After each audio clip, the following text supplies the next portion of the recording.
I think we'll have our next presentation then. We're a little ahead of schedule now. That's good. We have with us Dr. Linda Stevenson from the University of Florida. Linda has been working with the county, gosh, going on 3 to 4 years now. 4 years. We started with doing a survey of flood hazard areas. We were looking at historic buildings located in the special flood hazard areas of the county. There are many in Pinellas County, and just wanted to begin looking at also that mid-century historical context statement for the county, because she was involved in the project team that did it statewide, so that seemed perfect. And for us to understanding, she and Marty Hilton, who used to be the director of the Historic Preservation Program, who is now with Architecture Sarasota, and he was not able to be with us, but I'm glad Christopher Wilson was here with us, so thank you so much, Christopher. And we have done 3 phases of that architectural survey of special flood hazard areas and that mid-century historical context statement. And through that, we're going to talk to you about, we're kind of tag team. Linda's going to take the lead, and then I might kind of just interject some things here and there. And I think what we're finding is the challenge of surveying, 200,000 properties. It costs, we'll see this in the presentation. Typically a consultant charges us $150 per property. So you can do the math, 16 million somewhere in there. We don't have $16 million, so we have to come up with creative ways to get this job done. And one is, and this is kind of the 3 themes, and I want to just kind of introduce your presentation with these 3 themes. One is, we got to get creative in terms of, if you've ever prepared a Florida Master Site File form, it can be easy or frustrating depending on your background and your interest in those sorts of things. It's a little archaic in terms of having to find a USGS map and locate a dot on that USGS map and make a copy of it.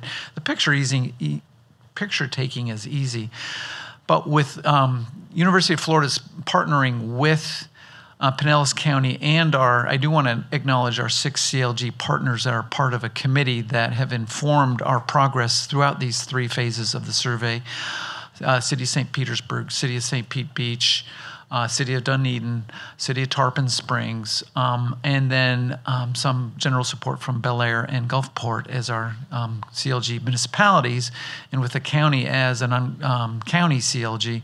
We've been able to put together kind of an interesting strategy and kind of a new way to kind of be looking at things.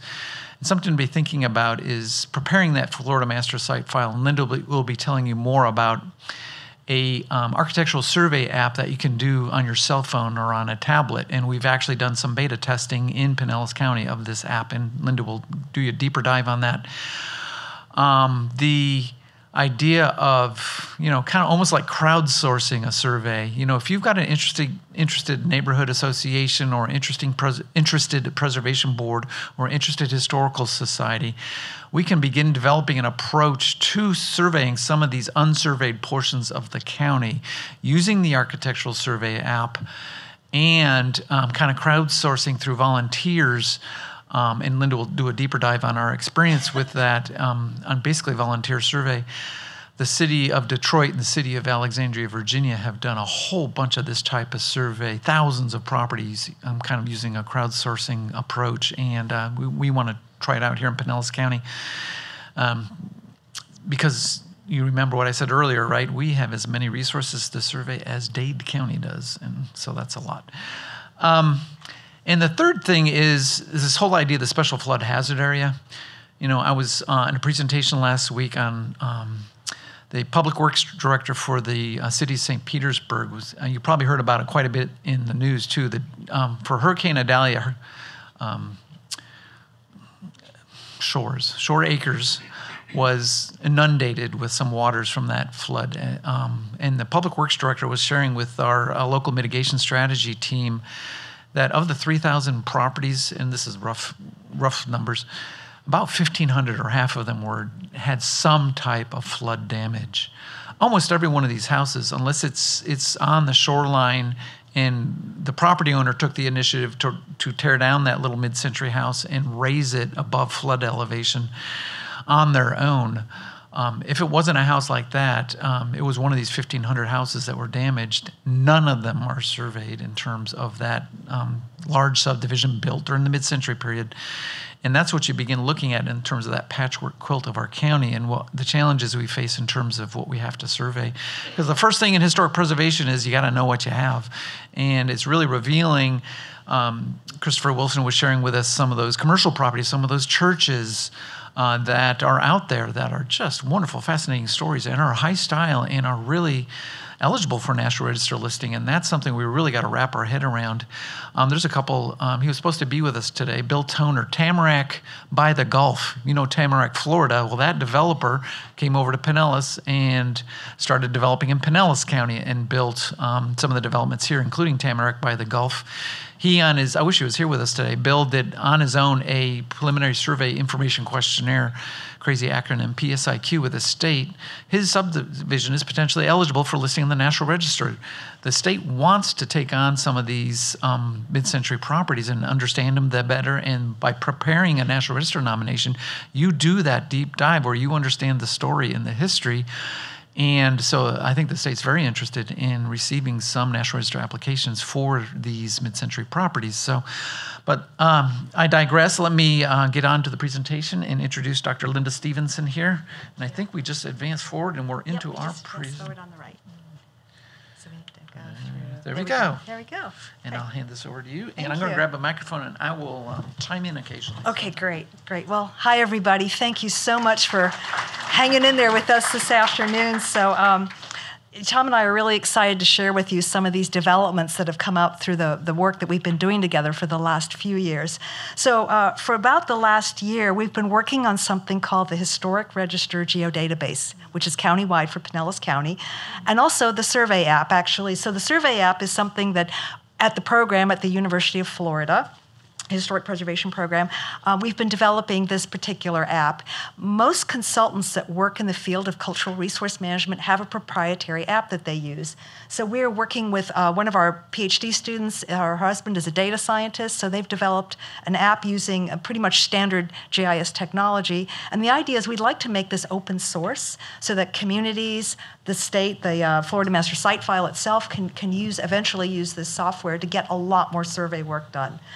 So basically, I'm going to talk to you about the issues, the tools we've got, the current project, which is mapping for that historical register in the geospatial database, and maybe some ideas for future application. So here's the challenge, as Tom mentioned. Pinellas County's got easily 200,000 plus structures built before 1976 in the entire county. Huge development happened post-war period here, as across Florida. So we've been working with the county for the last, actually 2020, so it's going on almost 5 years, in fact, taking a look at these special resources, focusing mostly on mid-century resources built, especially those in the flood hazard areas in the county. And here we've got a lovely house on the Anclote River, which probably looks familiar to some people in the audience there, that was built in 1951 as an example in this beautiful environment that is Anclote Village. So anyway, here we are. So that we ran some numbers, basically. So approximately 16,000 of the 202 plus structures that have parcels that have old buildings on them from pre-76 have been surveyed. So that leaves a whole lot left to survey. Of those, about 88,000 are in the special flood hazard area, and of those, 55,000 are essentially built before 1976 during our mid-century period. It's a whole lot of stuff to survey. And typically, when you get a state grant, it funds maybe 400 sites a year. You know, maybe some of the municipalities have a grant, and we have a grant at the county. But we're still talking hundreds of years to survey what's already there. So we decided we think we need a bigger boat. We need a better plan. So that's how this whole project came about. So in addition to getting this survey issue dealt with, there's also the challenge of a lot of information about all the historical assets in the county lives in different silos. The state has some information. The municipality has information. Historical societies have information, and the National Register has information. And there isn't really a single platform yet that combines all this information. So that was the impetus behind Tom's idea for making this countywide historical register. and then also just how we manage all of this information. So the diagram here, if you see the blue, dark blue on the map, is showing you the 100-year special flood hazard areas, and all those little red dots are target sites that were built during our time period, basically, that are threatened by this. And just to, sorry to interrupt, but so we have to survey 55,000 in the special flood hazard area alone. Just to give you some perspective, right now, since the Florida Master Site File was created in 1970, there are 13,000. And that includes archaeological sites, bridges, everything. There are 13,000 properties on the Florida Master Site File. We have to survey 55,000 in the flood hazard area. That doesn't talk about the rest of them that are out there. So. Yeah. And then every year, if something's 50 years old, it kind of ages in to be considered. So we're just never. It's going to be like, the what is it? The hill, or Sisyphus, was that the guy? Yeah, something like that. Anyway, so and another factor to consider, and Tom, this is maybe your area of expertise, the critical historic asset legislation that happened too. Right. So Resilient Florida, if you're working for a municipality, if you're working for the county, you're seeing that. The state of Florida realizes this challenge we faces, and they've funded what's called, through Resilient Florida legislation, the Resilient Florida program. And they're saying, okay, for you counties, for you municipalities that are getting your ducks in a row, are conducting vulnerability assessments, are saying within these vulnerability assessments, you have critical assets that you want to manage, take care of, plan for, mitigate for as flooding happens or before flooding happens. We will help fund your capital improvement projects, your studies that will address these issues. And there's a subcategory within Resilient Florida legislation for critical assets. We all know hospitals, a fire station, emergency operations center are critical assets, but there's a subclass that is natural, cultural, and historic resources. So it's up to us in our vulnerability assessments to identify historic resources as critical historic assets, and everybody got, as they came in the historical markers brochure, a slip of paper with a QR code. That's the county's study saying, okay, general public, tell us what's important to you. So here's your assignment, is to hit that QR code, go into the survey, and for those historic resources, those historic sites in your neighborhoods, in your communities, in your downtowns, identify them and say, these are important to us, because that'll become part of the vulnerability assessment study. So that's what that slip of paper is all about. It does relate to historic preservation. So. Okay, great. So, the reason we do cultural resource surveys is because they're really one of the key early steps in a historic preservation approach to the assets in your community. And you need to know what you have, so this inventory becomes really important. It also gives you a record of the buildings at that moment in time, what was happening to them. And it helps us evaluate how significant and important these resources may be to the future and to the story of the community in which they were built. So actually, I should mention too, we did a little volunteer survey test of our phone app, in fact, and this is, we were in Bethwood Terrace with Preserve the Burg in March, and we did a little presentation last week to Preserve the Burg about it. So this, the Historic Register project, we've been working with some of the municipalities, in particular the certified local governments, Tarpon Springs, City of St. Pete, City of St. Pete Beach, Dunedin as well. So thank you all for working with us on this project. And as Tom mentioned, the Florida Master Site File is the state's official inventory.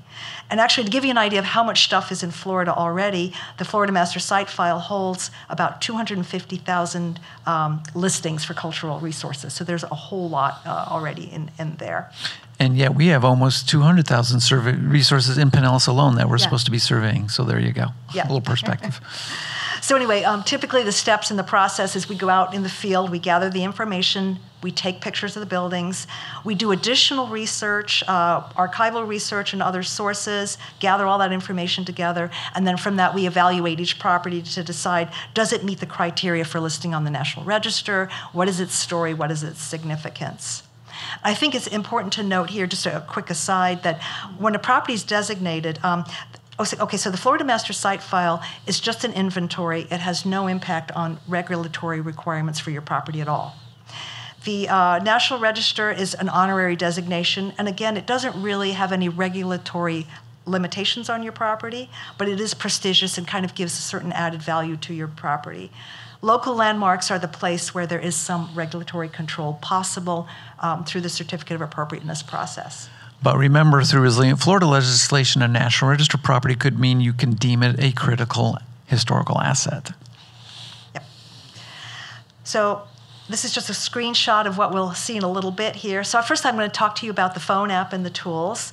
So we worked closely with Florida Master Site File over the last couple of years to develop our phone-based resource survey app, and we field tested it with preservation planners. We went out to Bella Vista in December and worked with Cindy from St. Pete came with us, Lynn Rossetti from St. Pete Beach, Tom and I, and several other people, and a couple of students were out there working with us to check it out, make sure it worked well.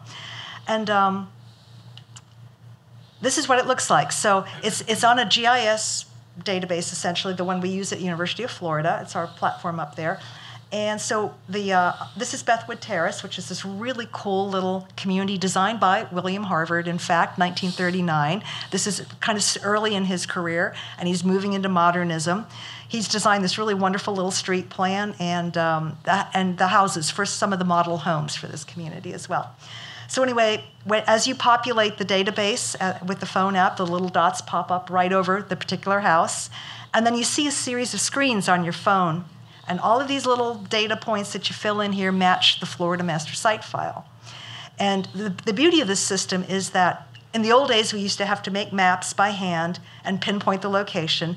But this allows us to do this through the app itself. So we have a really precise location of our parcels now. And that becomes important. I'll show you why later when we had to deal with the data later. And then so you fill in all the different fields that you can out in the field. We look at what does the building look like? What is it made of? What are the materials? What condition is it in? And a quick little description of what we've seen in the field. And then we can take pictures with our phones too. So the beauty of this is that everything is all on one platform. So here we are out there, taking pictures, integrating this one particular house. We take pictures of all the different angles, the windows, the doors, any special features. And you can also add additional information to each of the site files as you go through. And then when you analyze it, you can go into the program on your desktop or your laptop, and you can find out, for example, so we surveyed 163 properties. How many frame vernacular houses do we have? Well, boom, it's right there. All of that information is captured. So we can output a lot of really interesting information about a community. What are the primary building materials? Really anything in our data entry can be charted and shown. And for our survey days, the University of Florida team prepared kind of a cheat sheet guidebook for us that allowed us, if you didn't have familiarity with architectural styles, they knew that basically the styles you'd be encountering. So it created a cheat sheet for you as a user, as a volunteer user, to go to and use when you're in the field. And there was we had a couple of people in the field that were able to provide information or advice if you didn't know like a certain floor plan or something to that effect. So it was great having that information as part of the field team. And then you can map information too. So say, for example, you have a number of buildings that are in bad condition. If you look on the map, there may be a reason for that. Perhaps there's a reason that these properties have been neglected. They're by a railroad track, for example, and they've been abandoned. So anyway, it's a really useful tool that way. So here we are, Bethwood Terrace, 12 volunteers. We made 6 teams. Usually it was teamed up with one person who had preservation experience and a volunteer who was really interested but maybe didn't have necessarily the background. In 3+ hours, we documented 120 buildings, which is pretty fast, for survey work. As Tom mentioned, there was a little style guide. Oh, here's the style guide. So we made handouts and gave them to the community, the volunteers, so they could take a look at what does a ranch house typically look like, or what does a minimal traditional cottage look like. So these were the types of buildings they saw in the community. So you can customize this to your particular community, plus identify some of the key architectural features as well. And then there's the roof page right there. So if you're looking at a house and you want to know what's the gable roof, you can find out. So then this is on the data gathering side of the app. So and I will mention, I'll be around later. If anybody wants to take a look at the app in action, I'm happy to sit with you on my phone if you want to do that later, or if you want to go home, that's fine too. But anyway, I'll be available in case. So then the next project was this whole idea about mapping the resources and creating this robust county-wide geodatabase. So the team consisted of Tom from Pinellas County, and I also wanted to mention Alan Shellhorn was GIS specialist, and April Klimkowski worked closely with us on the county side. And then on our team at UF, I was project team lead, and then we had several people from our Geoplan Center, which are our GIS people, Kate Norris and Eric Finlay, our data visualizer, and our map guy, who is the author of the map that you will see a little bit later. And on the right is just the splash page. When you go into the register now, this is what you see, and I'll tell you what all this stuff means in a moment. And I do want to mention in the Pinellas County Code, Chapter 38, it does state we are to have a county-wide register of historic resources. So with University of Florida Preservation Program, University of Florida Geoplan team, we have finally created the Pinellas Register of Historic Resources, and you're going to get a little glimpse of it today.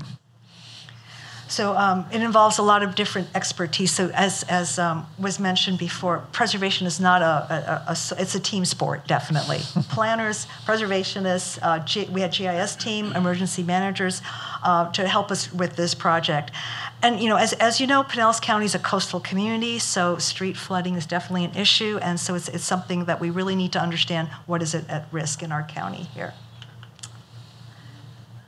And then I also would like to acknowledge the CLG partners also work closely giving us data. Again, so Kelly Perkins and Cindy Kochanek from St. Petersburg are here, and Francis Sharp, also from Dunedin, was really helpful. And also from Tarpon, we had Carolyn Langston and Pat McNeese, too, contributed a lot of information to our project here. So anyway, it was a big data gathering exercise, first of all. So what did we gather? All the listings from the Florida Master Site file, all the structures, all the bridges, all the cemeteries. National Register listings, we got a list from the state, we got a list from the local municipalities and compared all of that. Then all of the local designations from the contributing communities. We also have a separate list of archaeological sites, although that is kind of restricted information, so that's going to live in a little bit different place on the database. But generally speaking, all of the architectural structure, cemeteries will be inside the database. And I do want to say for item number 3 here, local landmarks. So each independent certified local government is designating historic resources within their respective community. This is the first time countywide we know which each one of those 7 have done collectively in terms of designation locally of local landmarks and local historic districts. So that's brand new information that's in one place for the first time ever. And then on the district side, it's the same thing. You have individual sites, and then there's all the historic districts, whether they're National Register or local districts. And then we also have the whole floodplain data. So we also mapped coastal high hazard and the special flood hazard areas to see where all of this information overlaps each other here. So to create this map, we had to get all the data. We then had to standardize. It's a tremendous data exercise. Then we had to clean up the data. So the joke in GIS, which I learned, I'm not a GIS person, but I learned this, which is a lot of the work we do is sort of data janitor, basically, because we get all this data from everybody, and some of it's a little messed up, so we clean it up. Then it gets integrated, and then we have to design a way to display the data here. So this is one of Kate's amazing charts, and this is just a list of all the different sources from where she obtained information, as we just mentioned before, and then creating a system to manage all of these different spreadsheets and all this different information. So part of the issue was that the old Florida site file forms, as I mentioned, you would make a map and you would hand locate the dot, and you might find a Latin longitude coordinate for it, or maybe not. And then as we went into the data, we found that geographically, some places were not where they were supposed to be. So, for example, the little dot that we inherited from the Florida Master Site file might be 3 blocks away from the building where it actually lives. So we went through a massive exercise to clean all that stuff up. And then also, we discovered that about 12% of all the resources listed in the Florida Master Site file are no more. And Have so been site file demolished. doesn't have a nice way to, or an easy way, except relying on the community to give the data back to them. So there was a bunch of that work too. And this is just a blow up of all the little arrows, it might be hard to see, where we had to take the point where Florida Master Site File thought it was, and we had to move it to where it truly is. So, And you may say to yourself, well, wait a minute, why is the state data so inaccurate? Well, remember, this started back in the 1980s. A huge push with 1986 with the Growth Management Act legislation that was passed. Architectural surveys started from local communities going great guns at that time. There was no GIS. There was no, digital master site file form. This was all done by hand and plotted and point. And so we've inherited all of this data from, their surveys that are going back to 1975 in that regard. So there's a lot of this data had to be cleaned up just because the geolocational reference from that time was not exactly accurate. And today we can be super accurate. And so we spent quite a bit of time with GeoPlan re-establishing those points in places. So this is just some of the technical stuff that the team at GeoPlan was responsible for. So then they had to figure out how to layer all this information together and then create the web map viewer. So that's what I want to show you all is actually the web map viewer. So in the map on the right, though, the area in red is the special flood hazard area, and the little blue dots are some of the site file sites there too. So, and these are just some of the screenshots of the kind of information, but I think it'll make a little more sense. So let me attempt to run the video here. So dun-da-da-da, this is the first look by anyone other than us at the dashboard, at the Pinellas Historic Register of Historic Resources dashboard. So what I want to tell you is the blue circles are clusters of historic buildings, the orange are bridges, and the green are the cemeteries. And the size of the circle, when you zoom way out, it gives you a rough idea of approximately how many resources are in each of these. Yeah, these so you're getting circles. density, ideas of density across the county. Yeah, so that's the first thing. And then you can zoom in really tightly to see. And you zoom things. in. Yeah, so there's several ways. First of all, we can click on here and we can select a municipality. And I'll show you an example in a moment here of what that looks like.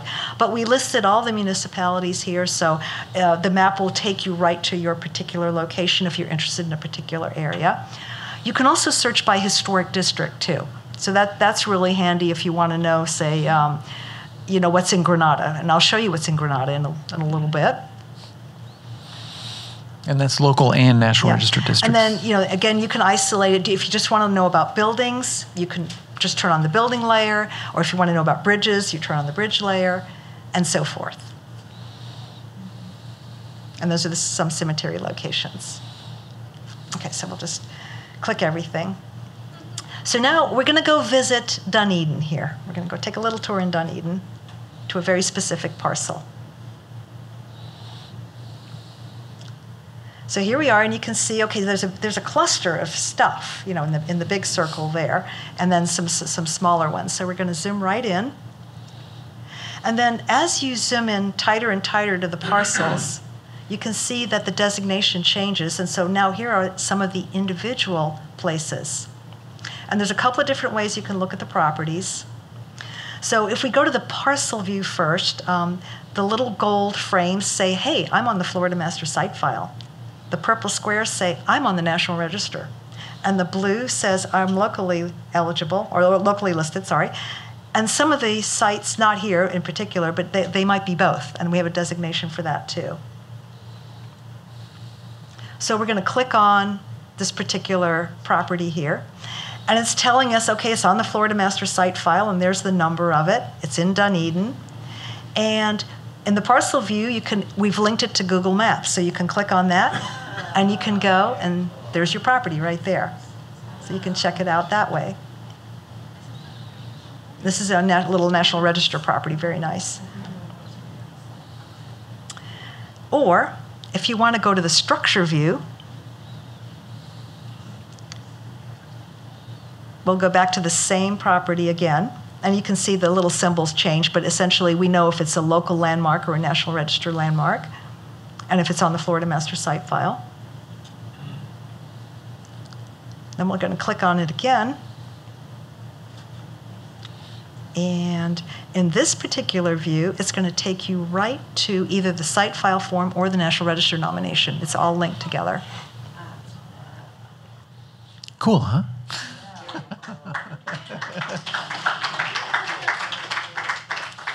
But wait, there's more. So let's go now. We're going to go take a little tour of a historic district next. Okay, so we're going to turn off that. We're going to go to St. Pete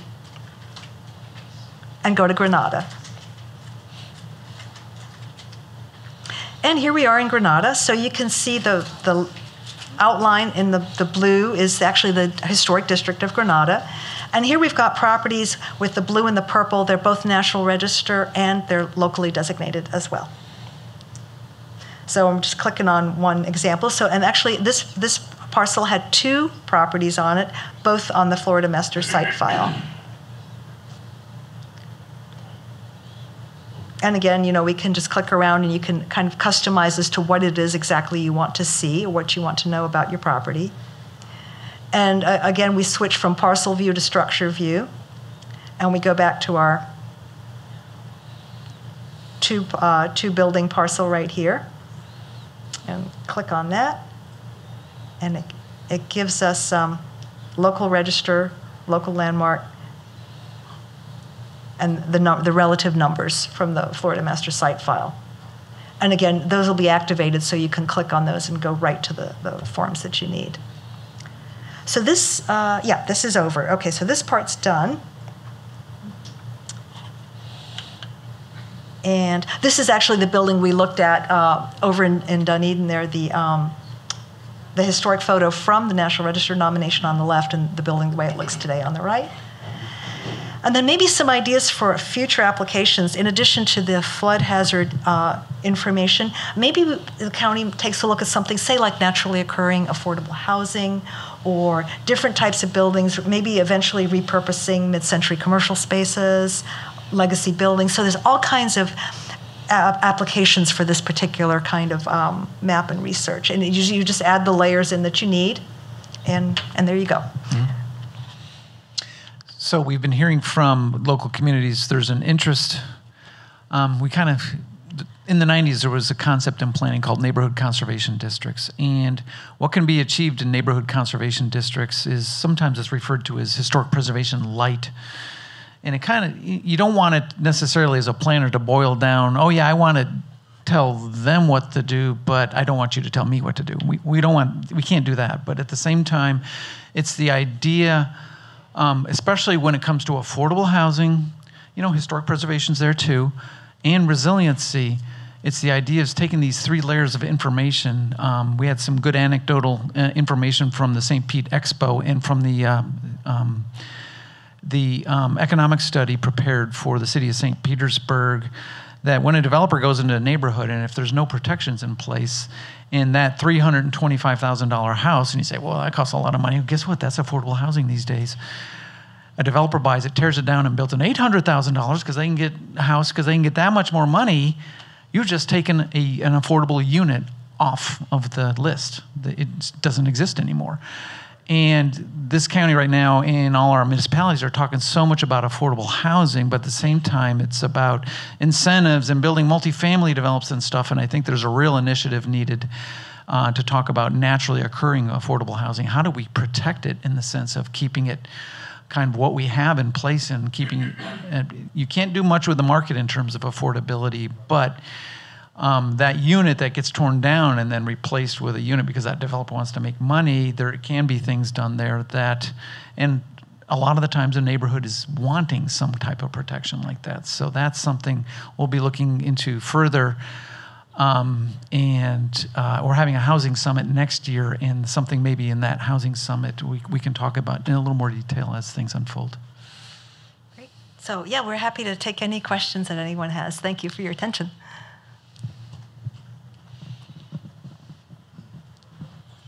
If it's an easy explanation, what is a naturally occurring affordable house? So in the example I just gave, I was sitting next at the St. Pete Expo yesterday. Last Friday. And the gentleman I was sitting with, he lives in a neighborhood. He's a wonderful little historic house. And he's saying, the next block over, it's not protected in a historic district. It's just regular. and a house was purchased by a developer. That house on the market would have been $325,000. Right now, that's a pretty good price for what a house runs, a single-family home in Pinellas County. That developer bought it, demolished it, had no interest in rehabbing that house, built what he referred to as a McMansion, maximizing it on the parcel, and sold it for $800,000. Well, $800,000 is no longer affordable housing, so that developer took that unit on, and that's happening all over the place all the time. And so it's the idea of wrapping our heads around preserving and protecting some of the housing stock for its affordable value, because it's it's an older home and it needs a little work or something, but it's also an affordable unit. So. Yeah, and there's also like the garage apartments as a tradition in St. Right, allowing off the alleyways, accessory dwelling units, that sort of thing, which is a lot of our jurisdictions are tackling. I love that this is something that anybody can use. Obviously, crowdsourced information is the way to go if you have a large amount of assets, as you do, to get this done quickly. My question is, with so many other lingering resources out there, is this meant to be a comprehensive content management system where people can crowdsource and upload old pictures that they might have or documents that they might have about those locations, or even thinking about the county property appraiser department? I don't honestly know what they've done with some of their historic files, or it would be fantastic if we could find those somewhere and digitize them and then add them to a resource like this. So from the property appraiser's perspective, if a building's demolished and a new one's built, that's the footprint you see. That information goes away. They have no need for it, no use for it. Poof, it's gone. What we want to do is try to capture that information and have also, to your point, kind of that record of what was there before, not only what is there today. And so that's part of your question. And what was the other part of your question? I guess just overarching my questions. Sorry, my questions are always 2 to 3 points, so my apologies. No worries. My overarching question is, can this be more than just data entry, crowdsourced data entry, but more of a content management system where it's really comprehensive? People can upload and share other sources of historical information on the asset. We're currently in Task Order 2 with the University of Florida, and we keep joking about Task Order 3 because we don't have the money right now, and it's not in the scope of work. But now that we're in this, we've discovered other things we need to do. We want to get more of those master site file forms, more of that National Register. We have all the National Register stuff, but more of those master site files into the Pinellas Register of Historic Resources. So we're joking about Task Order 3, but we're also serious in the idea of taking that next step of what to do next. Love the idea of crowdsourcing in the sense of this public access and say, oh my gosh, Grandpa Joe had a picture of the house from the 1940s. Wouldn't that be cool if you could upload it into this public history database? Heck yeah, that's Task Order 4, but we're definitely is something I think that this could lead towards. There's a question right here. So if we're not in one of those communities that have partnered with you on this, is there, or when would we be able to say, hey, we would like to contribute, we have some neighborhoods that would like to have a partnership and work with you and do, provide you information from our community? How far away are you from doing something like that? So the Pinellas Register of Historic Resources will have, countywide, will have it, regardless of municipality and regardless of whether you're a certified local government, you'll have the information at your fingertips. What we want to do is establish a person in each municipality as kind of the liaison to the county that is kind of the keeper for that city. And in regards to updated information, in regards to somebody might have a question, I don't need 20 people from the city of Clearwater calling me, just one person, kind of that designated individual. Also in terms of archaeological information, we don't want there to be public record because we don't want artifact seekers digging up sites. We're all dealing with kind of the repatriation, as Commissioner Scott mentioned, of human remains. We don't want anything like that. But that individual municipal user potentially has access to that archaeological information.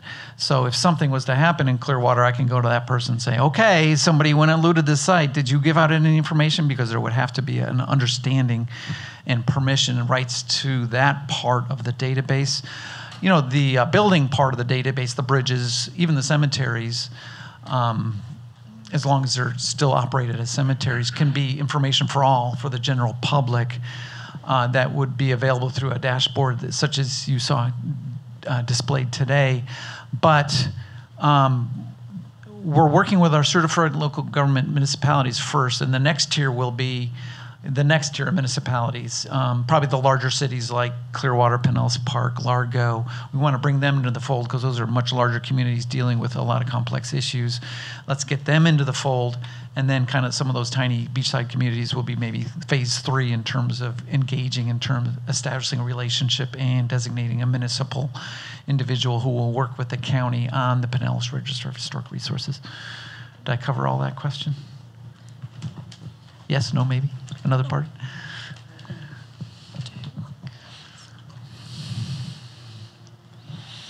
I'm trying to wrap my head around how you're dealing with insurance requirements, various code requirements on older facilities where the steps are on 2-story places, something different, different materials that are in there. Are you putting a value into that at all?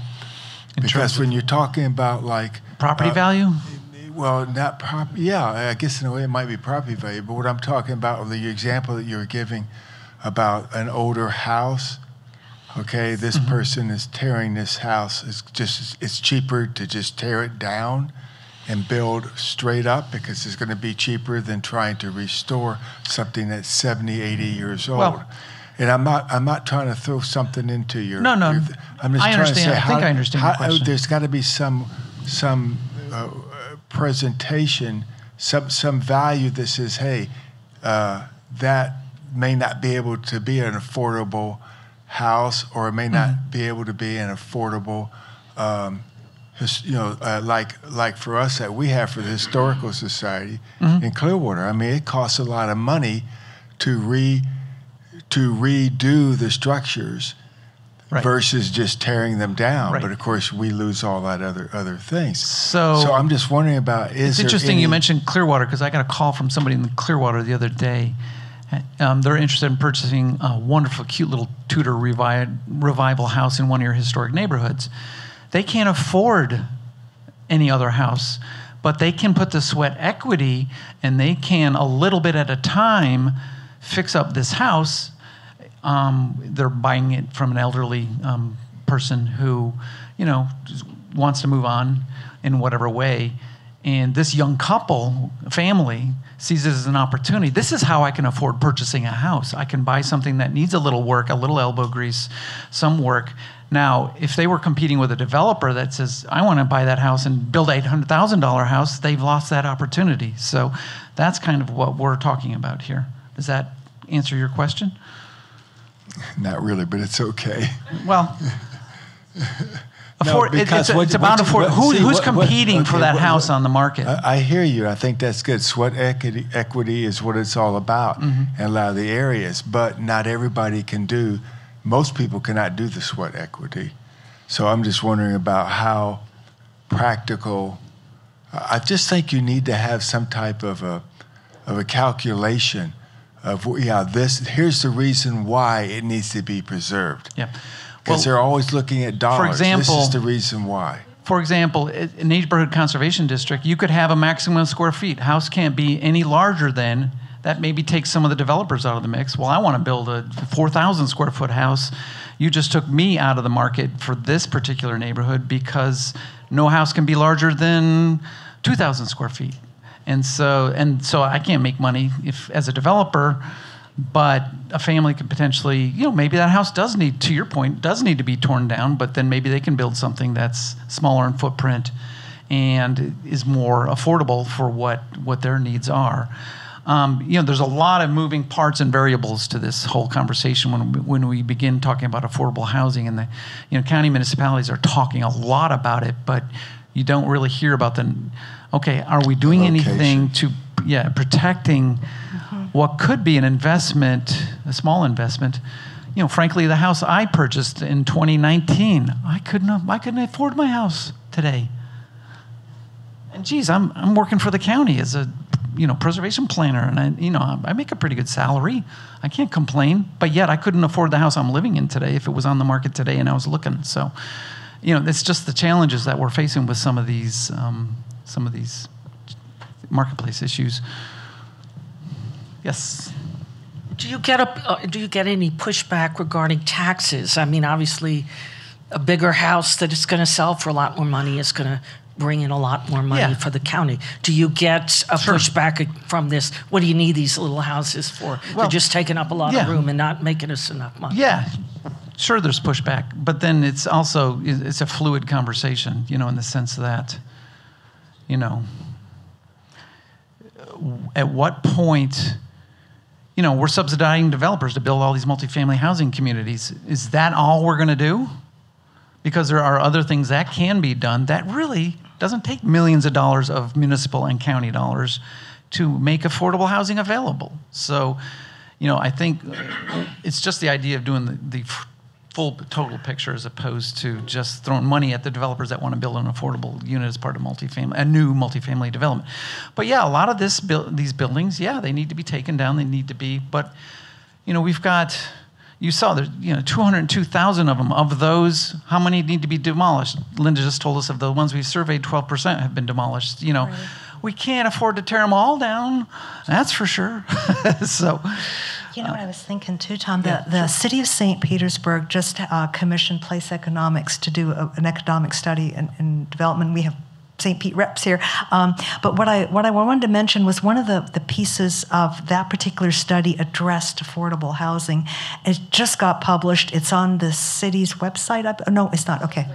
Preserve the Berg. Oh, it's on Preserve the Berg's website. It's really worth a read because of the analysis they did regarding. They kind of looked at it, not just at individual sites, but globally, because typically a lot of those affordable housing units create a higher density in your neighborhood, and so there's the economic impact of that could potentially be greater than larger single-family homes. It depends, there's as Tom said, a lot of moving parts, but that study is, I think, really useful and worth examining. Yeah, but taxes is definitely part of the conversation for sure. Thank you. 2 questions. One is about, I've heard a lot about the municipalities in the county, but what about the unincorporated areas of the county? Are they part of this geodatabase? I work for the county. I'm all about the unincorporated. Okay, good. The second one is about volunteers. How would somebody get involved if they wanted to help? That's one reason we have events like this every year is to just kind of get the word out, and then building a head of steam. It's great in St. Petersburg. They've got an organized group called Preserve the Berg. That's their mission is historic preservation and these sorts of things. I'd love them to go countywide with kind of a advocacy concept. I haven't convinced Manny Leto to do that yet, but I'm working on it. But anyways, even like some of these initiatives through the Palm Harbor Historical Society, through the folks in downtown Palm Harbor, we surveyed everything, just understanding, what's been surveyed. When we have this dashboard at everybody's fingertips, we'll be able to understand what's been surveyed. Oh, all of downtown Palm Harbor has been surveyed, all the buildings. Great, yay. A neighborhood you may live in, maybe it's a homeowners association that, wants this initiative. We want to kind of create fertile ground for these seeds to be planted, and then we can work with entities that come forward and say, hey, help us do this. And that's one thing we're trying to do here is just create that fertile ground.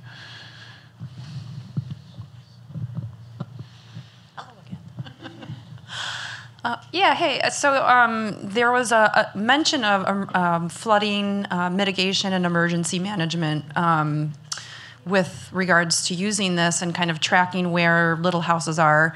I personally am in Bonita Bayou, so I'm really very close to the bayou and fall within the dreaded EVAC A zone. So tell me a little bit about how this might help regular citizens such as myself understand where or how they can insulate themselves against severe weather events, if at all. It's a group effort. It really is a group effort in the sense that where we see progress being happen, it's because there's a neighborhood association, because there's a group of individuals that, it's hard for the individual to take on this challenge, but the more that we take on this challenge as a group of individuals, especially for neighborhoods and special flood hazard areas, understanding, having dialogue with the city, understanding what improvements have been made, need to be made to help with flooding. What is the proposal? Have they addressed it at all? Understanding what in your community, the municipality or in the unincorporated areas, the county is doing to address the problem. Maybe there's nothing going on, or maybe there's there's a 6-year capital improvement program that in year 4, there's a big push to make some changes and the like. The county with county roads is taking kind of this holistic approach and looking at all the various variables in terms of, does this road need to be raised because it's a low road that floods all the time? It's flooding more every year. Okay, in year 5, we're also going to raise it as much as, and raising a road, what does that do to the adjacent neighboring properties? And the city of Miami Beach is doing, I think, a really good job of a comprehensive approach, neighborhood by neighborhood, of partnering with the property owners as capital improvements are placed and go into effect of, you can do it this way with the city, or you can go off and do it on your own. But if you do it with us, here's an incentive, here's this, that, and the other thing, and just understanding that programs within your jurisdiction to the extent that they're able to do it. Some of these smaller cities aren't able to do it. That's why the vulnerability assessment has a lot of the small cities in with the county's vulnerability assessment. St. Petersburg, Largo, Clearwater, they're doing their own vulnerability assessment. They have much more capability, larger staffs, that sort of thing. So it's worth checking and seeing just what's going on. Is there a resiliency and sustainability committee? What are they talking about? Oftentimes there's an appointed committee for this conversation. So, it's a good time to be paying attention and seeing what's going on. And if it's not there, what is it going to take to maybe create it? And I think that's really important because kind of going down where I live in South St. Pete, it had been, there are tons of NOAA homes right there, tons and tons of them. However, when you get down into those EVAC homes, what might be an affordable house, all of a sudden with flood insurance becomes a not affordable house. So there's this kind of huge issue with these older houses not having to really live up to a new building code of going up 7 feet, and then so people are kind of getting hit at both angles. It's like they want affordable houses, but then when they live in a very dangerous area, it becomes kind of problematic. Right. So yeah, that's a really good point. I will have to reach out to my neighborhood association then and start having the conversation with them. Also on flood insurance, a jurisdiction can implement plans towards, and it's through your floodplain manager. Every city has a floodplain manager. The county has a floodplain manager for the unincorporated areas. And FEMA has a point scoring system. The county unincorporated areas just got the best score of any jurisdiction in the state of Florida, which means you get a greater discount on your flood insurance. So as a homeowner, you're paying less because of the county's effort. I think the lower the score, the better. And I think we're like a 2 now or something like that, which is there's no other community that's got a 2 in the state of Florida. So we're obviously, with our floodplain manager, doing the right thing there. What's St. Pete's point, what is Gulfport's, rating and just understanding what they're doing because if the county do it, the municipalities can do it, so. And that helps with the flood insurance issue. At least it's bringing the price down some. Okay, Any other questions? Tom, turn. Okay. Oh my gosh, thanks for sticking it out. I appreciate all of you and great questions. And I want to thank you for joining us for the 2024 Preservation Summit. On your agenda, you have, I'm supposed to provide a summary of what the board's been doing. I think you've got a whole bunch of information throughout the day today in terms of what the board's been working on. We still have some board members with us. Feel free to reach out and have a conversation. Commissioner Scott said in the beginning, we process certificates of appropriateness. He also gave you a rundown in that regard. So I'm not going to go into anything further in that regard. I know it's been a long afternoon, but thank you all so much for joining us, and appreciate your efforts and time and energy. And I'll linger. If you have any questions, feel free to come up and ask. And we'll see you next year.